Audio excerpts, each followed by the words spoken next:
Eyewitness News continues. Saeed Abedini, he is an Idaho pastor. He's serving an 8-year prison sentence in Iran, charged with, quote, undermining the national security of Iran because of Christian gatherings, end quote. He just passed his 2-year mark in prison. I had the chance to visit with his wife, Naghmeh, to see how she and her 2 young kids are coping with his absence. It was a late-night phone call from his mother that told Naghmeh they had taken him. I felt really weak. I felt like I can't even breathe, you know. I can't believe this has happened. This is my life. And I would look at my kids and they were sleeping. It was midnight and I thought, what am I going to tell my kids? Do they know? I mean, do they understand? Do they ask questions? Where's Dad? Oh yeah, it's every day they see dads and doing things with their kids, and I can see their eye follow that, and I can see the longing in their eyes for that touch. When they hurt, you see that hurt, and you hurt.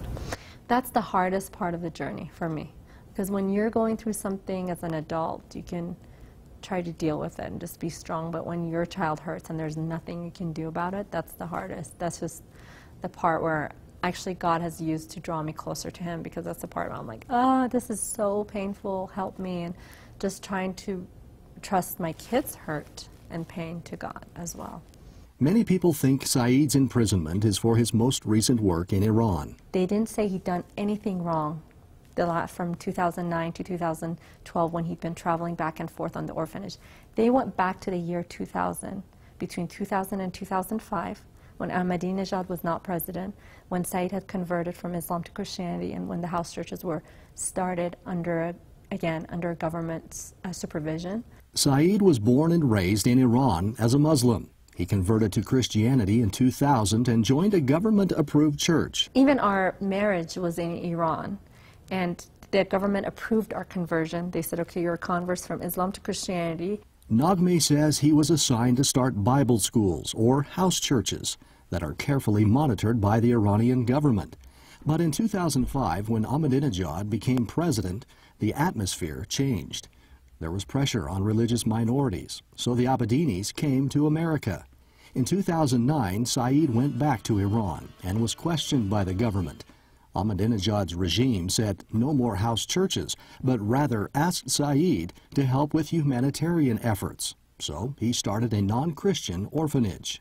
And so we had worked with the Iranian government on an orphanage starting 2009 until 2012 when he was arrested. Then the call came. Saeed's mom called me and said they've taken him. He was detained in the summer of 2012. He remained under house arrest, Naghmeh says, without a lawyer until the night before, January 27, 2013, when he was sentenced to 8 years in prison. They asked for his help, and they opened it up, says, here, come help. But I'm kind of feeling like maybe there's a trap. That's, you know, when they took him, it was surprising because he was working with them. It's almost as if, why did they even offer up a humanitarian effort? They could have said, no house church, just don't come back, we don't want you here. But they were reeling him in to come, let's do this orphanage together. They took him as hostage because it was nearing the nuclear talks or whatever, and they needed to take an American citizen. What are we doing? What is the United States government doing to get him home? My feeling on that, nothing. My feeling deep down, I feel like Saeed's been abandoned. I don't feel like they're fighting for him. We're talking with Iran for over a year now. We've released $7 billion, and he's not home.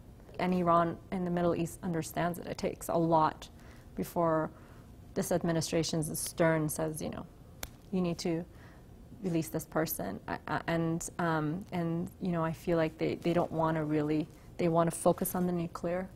And if Saeed's abandoned in the process, then he's abandoned. If you were in charge, what would you be doing? Why are we giving them, why have we released $7 billion to Iran?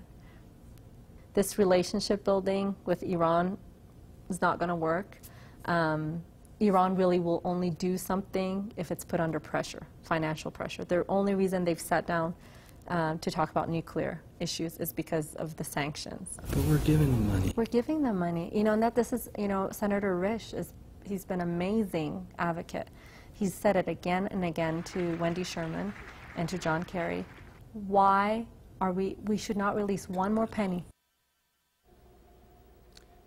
Next, I ask Senator Risch what's being done to bring Saeed Abedini home. Eyewitness News continues. They say if you return to Islam, we'll free you. I don't know if that's the truth. They would have freed him, but that's what they were telling him. His conversion from Islam to Christianity in the early 2000s. Your thoughts on that? She's certainly right that there is, in all likelihood, some level of unhappiness with that fact. The other thing that she mentioned that is probably the most likely is these current talks going on in Iran. The deadline was the 24th, that Iran and 6 other nations would get together and come up with some kind of deal that possibly ends the nuclear anticipations that Iran has. And she thinks that maybe they're holding him for some kind of bartering power. There could be some thoughts in their mind that they have some bargaining power with him, or it could be a combination of the former and that thought. Does this ISIS situation complicate this at all in any way? It is certainly not helpful, and that is another complication that we really don't need in what otherwise is a delicate situation. What are we, the U.S., what are we doing today to get Pastor Saeed Abedini back home? What really disappoints me is how the administration has handled this. This should not be in the state it's in right now. The one thing that strikes me about this is I don't see as much compassion as I'd like to see for this family. The Abedini family has been incredibly patient. They've been prayerful.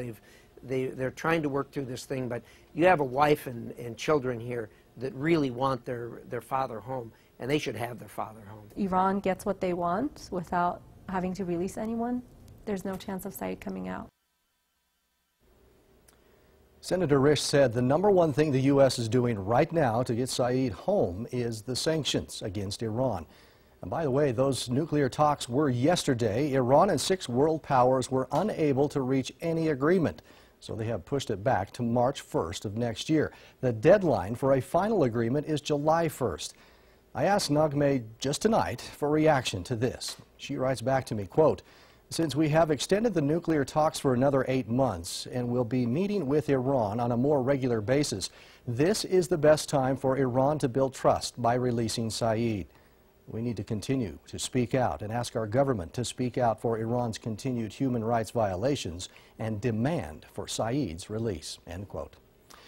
Naghmeh tells me it is her faith in Jesus Christ that keeps her going. We'll be right back.